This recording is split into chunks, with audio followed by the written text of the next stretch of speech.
GeneralJSmith here with another LEGO Star Wars Classic review. And today we have a set from 2010. We have the ARC-170 Starfighter, or ARC-170.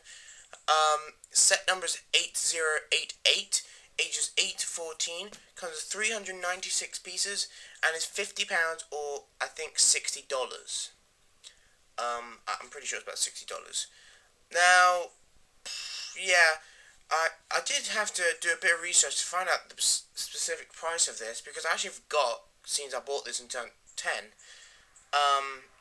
But no, it was £50 at retail value, which isn't incredibly good, since it's, only got 396 pieces, so obviously it should be £40 and $40. So it's like $20 overpriced, and it's £10 overpriced, so that's not incredibly good. However, it is another ARC-170, and we only ever had one other variant of this, and personally, I think this one is actually a lot better than the old one. I mean, obviously, I don't actually have the old one, so I can't really say, but nonetheless, I still think this one's better and cooler, and just, yeah. Get this over the old one if you have to go on eBay. Nothing much to say about it, really. This is the general Starfighter used by the Republic in the Clone Wars. Well, they did use the V19 Torrent for the first bit, but then they switched to this. Of course, we do have the GeneralJSmith Headhunter, but I think it's the main one they used, I'm pretty sure. It has 3 cockpits, and yeah, I suppose let's just get into it. Pretty big for a Starfighter, and when I say big, I mean long-wise, the width. In fact, I think the wingspan of this Starfighter is one of the largest wingspans we've had in any ship, really. It's more than the Mandalorian fighter, more than, I don't know, other things. I think it's really long, this wingspan. But let's get the first figure. We have Kit Fisto. Now, we've had him so far ever in 3 different sets. Obviously this set, and we've had him in Palpatine's Arrest, and we've had him in, the Jedi Hyperdrive Booster Ring theme, in like Gen 7. Or something like that. And in this set, and the Jedi Hyperdrive one, he doesn't belong there. Obviously he has nothing to do with the set. A bit like the Clone Wars Yoda. Do you remember when he used to appear in random sets? And the same thing, this guy's just appearing in random set. I mean, he was meant to be in Palpatine's Arrest, obviously, because he was in that scene. But he wasn't meant to be in this set or the other one. Now, in the Jedi Hyperdrive Booster Ring, which I do have, by the way, and if I rebuild it, I might do a review on it. Then he came as an extra, because obviously you needed Obi-Wan to pilot it, but he didn't replace anyone. Like, he just came as an extra figure randomly, which was cool, because it's not like, we're losing out, we're just gaining an extra character. But in this one, we are losing out, because we only get 2 other pilots, and obviously you have 3 cockpits, meaning he's meant to be one of the pilots. So he replaced one of the other pilots we were meant to have, which is really annoying. I'd much rather we had another one of these pilots, because they're a lot more unique, and, they also belong in this set. So I don't know why we got Kit Fisto, but there you go. There's literally nothing different about him from any other Kit Fisto we've had. I showed him in detail in the Palpatine's Arrest, so you can check out that review. That's his torso printing. Nothing to say about it, really. Yeah, it's got no back printing, unfortunately. No arm printing, obviously, no leg printing. He's just got green hands, usual green hands. He comes with this chrome lightsaber, I think. Green, obviously. And that's just his rubber head. I showed him mostly in Palpatine's Arrest, so I don't really think I have to go much into that. His black eyes. Yeah, sort of smiling. But yeah. There you go. Right. On to the next, he's meant to be one of the pilots apparently, which I think is one of the only downsides of the set, is the fact that we get him instead of another pilot. That's one of the only downsides. We do get 2 other pilots though, which are completely unique, as printing wise, and are very cool. First of all, we have, I suppose, I think these are clone pilots. Sort of the captain clone pilot of this shuttle, because these 2, you get 2 of them, but they are slightly different. They're not exactly the same. They are, if you take off their helmets. They are exactly the same. Printing wise, exactly the same, no difference whatsoever. No leg printing. No arm printing, just white hands, blue-ish arms.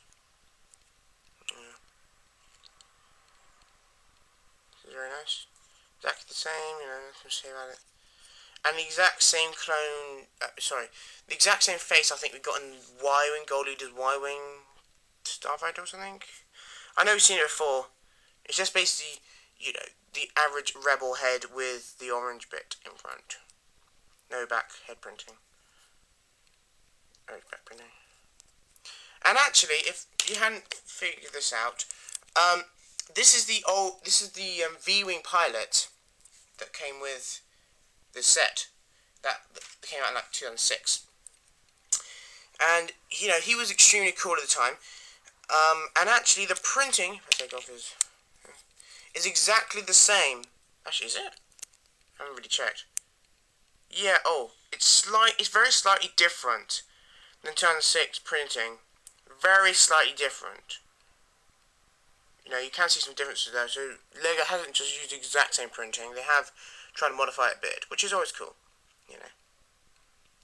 So it is slightly different. You see there. You know how it's slightly different. You know, the belt going up on the chest piece, and then the back.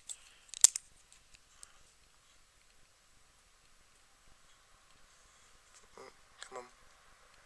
Come on. There we go. It's slightly more outlined. It's, you know, obviously it's more visible, more just deep into the belt there and things. So it's very similar indeed. Yeah, and obviously this one came with a black head because he came with the helmet with the see-through visor. The only differences between these two pilots are their helmets. One of them comes with this helmet, which is the exact same helmet mold as the 2011 helmet person. I'll do a review of that though, so you can watch that more in detail there. But at this time, I think 2010, this was a completely new mold, if I'm correct. The back is pretty plain of both of them. But I think it's extremely accurate to the actual thing, to these films. I think it's extremely accurate, and I commend Lego. Really, the only difference is the printing on the top of the helmets, which is so much more detailed and just better in every way. I really love this. It'd been cool if we got another one of this exact guy instead of Kit Fisto. We didn't need Kit Fisto. Or if we were going to get Kit Fisto, then just give him another pilot anyway, and just have him add on. I can't stress how much good detailing there is here. It's so cool. To be honest, go on Bricklink or eBay just to buy another one of these, you know, because I don't know why Lego. You know. Very nice indeed.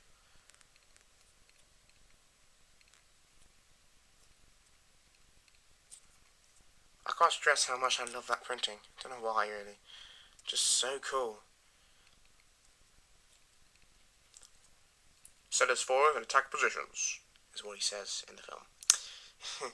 Run your tail, General Kenobi. And anyway, etc. Yeah. So, yeah. And that's where you can clearly see a difference. And I'm kind of glad Lego did that, as opposed to just, you know, have three like this. I'm glad they gave one of them a really cool helmet printing thing. I don't know why. I'm not sure if that's accurate. I'm not entirely sure which is more accurate, but, you know, whatever. And obviously those three characters are meant to go in the cockpits, which I'll show you in a minute. Okay, so, on to the last figure. We do get an astromech droid, like we did in the previous one. The previous astromech droid we got in the previous ARC-170 was red, just like R2 except red. This one is pretty much R2 except green. You know, where R2 is blue on his thing, it's just green here. And as I said before, I wish they had back printing on astromechs. That'd be cool. That'd be really cool.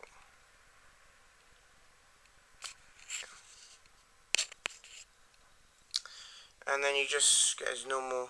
His head is actually green, like he's got a green dome head with just printing on it, which is, you know. So Lego tried to make it a bit more unique.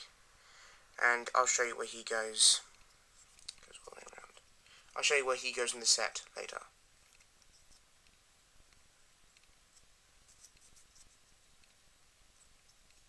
Okay. So, let us get on to the set, and as I've said before, it's a very long wingspan. I think like one of the longest wingspans ever. We've had another variant of this that came out in 2005, 6, something like that. I think it was 2005. Something like that. And that was cool. That was definitely extremely cool at the time. It's so long you can barely get in the shot. But I think this is definitely an upgrade. Some people like the previous one more, and that's okay, but I think it's definitely better. Yeah. Let's get into it. There's not many that features, really. It's just flying about, to be honest. It's not as such a play feature. You get some different, guns that you got. The old one, I think these ones look a lot more, I suppose, professional, a lot more real, you know, a lot more similar to the actual thing. So I very much like these guns. You know, the way they attach and everything, that's very cool. I can't really get over how long this is, seriously. The wingspan's ridiculous. Sorry it's really dusty, it's just obviously it's been in my wardrobe forever. Not really, I mean it's got a rubber band here, obviously, to stop the bottom ones from just falling out, because I will show you the main feature in a minute. In the back, if we go to the back, it has this turret. By the way, I have people have asked me, is it meant to have a turret on top and bottom? I'm not sure. In the Clone Wars, I think we only ever see a turret that's meant to be like on this top. I don't know why they add another one on the bottom. I'm not entirely sure. I'm getting mixed reactions. Leave in the comments whether it's meant to have a gun on top and bottom, or just the top. It might be just the top, but I'm not sure. So yeah, that guy in the back pilots it. These are stickers, by the way. These aren't. Wait, are these stickers? I think these are stickers. Yeah, they are stickers. That's annoying. But on the cockpits, they're stickers, and they just open like that. And inside, well, if we go inside, can you?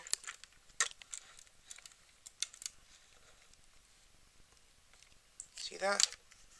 That is a sticker, and the guy just sits in there. And we're going to put him in now. Let's put the gunner, who's the guy with the less printing, in there.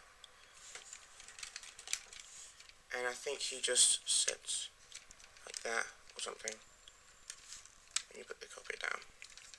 The other cockpit opens, and it's the same system. There's no sticker here, unfortunately, but we'll put a quick Fisto in that one. There's nowhere to put his lightsaber, by the way, which is another downside. I don't know why Fisto's here, to be honest. It's just annoying. But, whatever. He goes in there. Yeah. And also the astromech is obviously, you have to lift up both these cockpits to put astromech in, well, properly. I can't bother to turn his head. And you just see those two little things there. You just, very simply, I think you can work out how it goes. I can't put him in though, hang on. You've got to line up his legs, so. Okay, yeah. You've got to open the cockpits before you do it, because the cockpits sort of go over his legs. You can only really see his head. That's a sticker, by the way. That's a sticker. And the final cockpit also opens. I don't know why. I've often considered why this is a 3-cockpit Starfighter, which is like the most cockpits we've ever had for a Starfighter ever. I can understand 2, because obviously you have a front person and a back person who maybe shoots the back gun, but I don't know why it has 3. You know, leave in the comments if you can tell me why this particular one has 3. They say the front one is the pilot, the second one is the gunner that shoots forward, and this one is the gunner that obviously shoots back. But I don't know why they have to have 2 different pilots for someone who has to pilot the ship and someone who shoots the forwards guns, because it's not like the forward guns move in any way. So I don't know why they can't just do every other Starfighter does, and just, you know, have the one guy flying it while also being able to shoot it forwards. So I don't know why it has 3 cockpits. I don't know. Leave in the comments if you can tell me. There, though, you can't really see that. Can you see that? Oh, it's hard. You can still see it now. It does have, yeah, it does have a sticker there, like the back one. And you can put them anywhere on the slats. There's no specification. Just, oops, can't put them down. Put them there. Oops. Yeah, these cockpits are a bit hard to stay on. If you push them too far forwards, then they fall off. But yeah, this sticker in front, that's cool. I think it's meant to be like a little light or something. I think that's kind of cool. And yeah, it flies along like that. As I said, there's nowhere to put Keith Fister's lightsaber. The engines are cool. They spin round, but I think it's just sort of coincidental. And like every set ever, it comes with flick fire missiles. And it's a very simple system. You just push this forward, which pushes that thing. And if you see, yeah. However, there's a bit of an issue with that. The main issue, hang on, okay. The main issue is the fact that obviously, when the missiles come out of here, as you can see, when they come out, they hit this thing in front, which is ridiculous. I mean, that seems ridiculous. I don't know why they do that. So they automatically have to bend down. So, perhaps not the best placing with flick-fire missiles, but, you know, whatever. We don't even want them anyway, really. Also, the other thing this knob can do, not just by pushing it, hang on, I'll do a better view.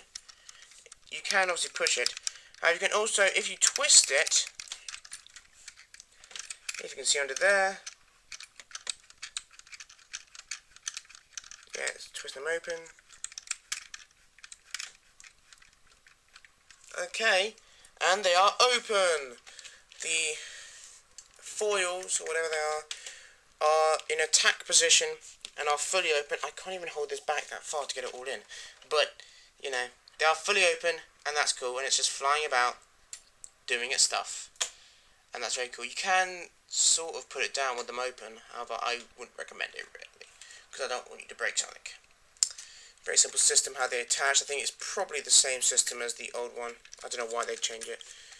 And just, unlike the X-Wing for 2012, unfortunately, it does take a little while to unwind them, like to wind them up properly.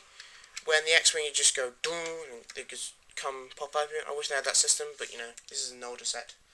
Not that old, but yeah. That's pretty much it. There were very few features. It's really just if you want to fly it about and just a look. And I think it's very much for teenagers, really, this ship. Teenagers and I suppose children. Not so much for adults, and I suppose not so much for really younger children. Just sort of in that general average age range where I am. You know, I'm 15, nearly 16, but yeah. Just that general age range around there. Because I think a lot of people will find this very cool indeed. As I said, this is probably like the most main Starfighter the Republic uses in the Clone Wars. Not really the Z95 Headhunter, they haven't probably started using that. This is the only one we see in the film, this fighter, and not the V19 Torrent. We don't really see those in films, so this is the only actual Starfighter from the Republic that we've seen in the film. But anyway, yeah, so that's pretty much it. I can't stress how long that is. I mean, I can't stress how wide it is, whatever. I think we should get on to the instruction manuals. Oops. Instruction manual? Instruction manual. There's only one. Just a kid in the back, win. It's a pretty big instruction manual at you for this set, but, you know. Let's say at Lego Club, etc. What sets do I have? I do not have that set. I have that set. I don't have that set. I do have that set, and I do not have that set. So I have that, and I have that, but I don't have the other three, which is a bummer. You get a really cool poster in the back, which I really love. You know, and if you have this set, you can do like a battle scene. Unfortunately, I do not have it because, well, no, I do have it, but it's broken up. So, and I'm hoping to rebuild it very soon. So yeah. Yeah, opens, cockpit opens. You can push that, and they come out. And you do get a scale of how big the figures are. So if, for whatever reason, you have the instructions and not the figures, then you know how big they are. Yeah. I remember it being a pretty fun build, actually. It was, you know, it was not a bad build. It was pretty fun, and I would do it again. You know, it's pretty sturdy, by the way. You can hold it by the nose. However, to be honest, I think the best way is to hold it by the bottom, by this thing that sticks out. I don't know why George Lucas designed it so this thing would stick out the bottom. I don't know what that is, really. Just a random design. You know, and any facts you may have about the ARC-170, you know, you can post below in the comment section. You know, I always love to read your comments and everything. But that's pretty much it. Thanks, guys, for watching. Please rate, comment, and subscribe, as always, you know, because it really does help, and I really do love to, you know, do these reviews and whatever.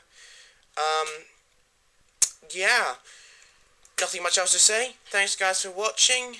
Please rate, comment, subscribe, and I will see you in another review. Probably the next one I'll be doing will be of the classic review of this, maybe versus this. I just dropped it on the floor.